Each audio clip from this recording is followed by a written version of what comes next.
Okay, so A New Hope, the tabular method. The integral of x squared sine of x dx, we've already done this one in one of the other videos in an earlier slide. But it took a while. It was a repeated use of integration by parts, and it's kind of annoying because you had to use integration by parts, use it again, and it just takes a little while. So there's a quicker way of doing this, but it only works for certain cases. And the cases are used, or that we can use the tabular method for, is when your u is an arithmetic function and the derivatives of that will eventually terminate to 0. And so what I mean by that is, for example, in this case we have an arithmetic function of x squared, and if I take its derivative I'm going to get 2x, and if I take that derivative I'm going to get 2, and if I take that derivative I'm going to get 0. But every derivative after that is also 0. Whereas sine of x, those derivatives are not going to terminate at 0. It's very cyclical. It's going to go from sine to cosine to negative cosine to positive sine. And it's going to go on down the line and keep on repeating itself.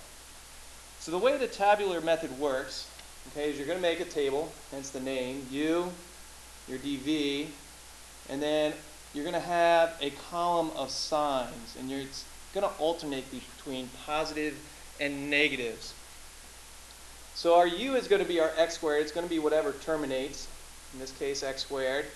And we're going to take the derivative of x squared, which is 2x. Take that derivative, which is 2.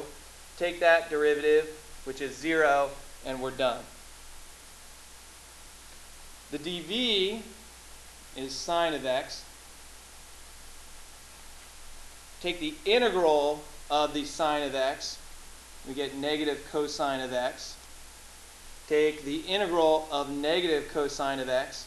We get negative sine of x. Take the integral of the negative sine of x.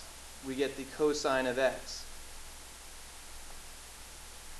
Now here in the plus or minus column, you always start with plus. And then you just alternate. Minus, plus, minus, and then you just have to go one beyond whatever the last level was. Plus. And so we're going to draw diagonals.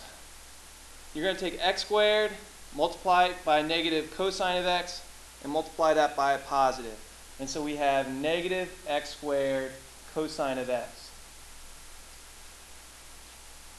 Take 2x, multiply it by negative sine of x, multiply it by a negative, and we get plus 2x sine of x. And then finally we take 2, multiply it by cosine x, multiply it by a positive, and we get plus 2 cosine of x. And since we're integrating, plus c. Go back to the notes you took doing the repeated integration by parts, x squared sine of x dx, and you'll notice that we got the same thing. How the table method works, I have no idea, but it works. And it only works for certain functions. It works when your u terminates to 0. So this was another one that had a repeated use of integration by parts, and this is another one where the derivatives are eventually going to terminate. So we'll go ahead and set up our table. U dv plus or minus. And so u is x squared. Take the derivative of that, we get 2x. Take the derivative of that, we get 2. Take its derivative, we're done. dv is e to the 3x. Take the derivative of that, and we get 1/3 e to the, integrate, we get 1/3 e to the 3x. Integrate again, we'll get 1/9 e to the 3x. Integrate again, we get 1/27 e to the 3x. Now, again, you always start with positive, then you just alternate. Negative, positive, negative, and you have to go one beyond your last level, positive. Start doing your diagonals. X squared times e to the 3x times a positive is x squared e to the 3x over 3.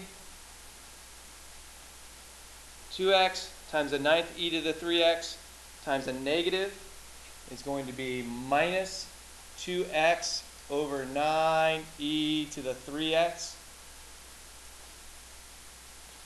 And then finally 2 times a 27th e to the 3x times a positive is plus 2 over 27 e to the 3x.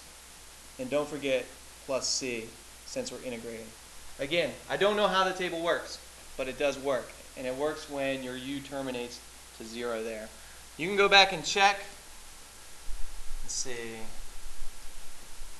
Right here, same thing. X squared e to the 3x over 3 minus 2x e to the 3x over 9 plus 2 e to the 3x over 27 plus c.